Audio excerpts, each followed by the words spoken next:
Заказал этих игрушек большое количество.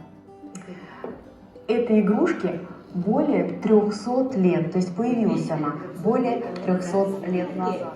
А пилка знает, из чего делают? Да. Ага, получается. А вот эта работа Мочановой Зои, она выполнила матрешки по технике папье-маше. Свою работу выполнила из глины. Вот эта работа называется «Всадник-офицер». Ага, а вот эту игрушку посмотрите внимательно, хампинская кукла Аканди. Из чего сделана? Без рук, без ног. А раньше обычно делали игрушки.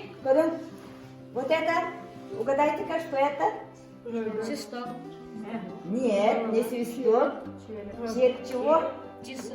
Утки, да? Они брали, детишкам давали, а они одевали и делали игрушку. Вот хампинская кукла Аканди, да? Показали здесь. Вот это держи. И вот это теперь двигай. Не так, а так. Просто спокойно стоишь. Вот.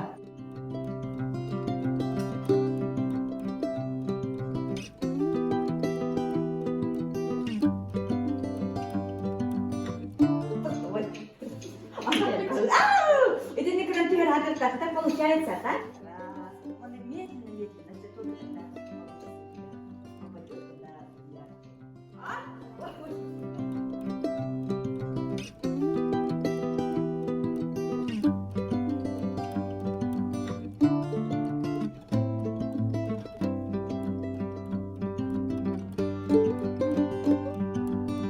Thank you.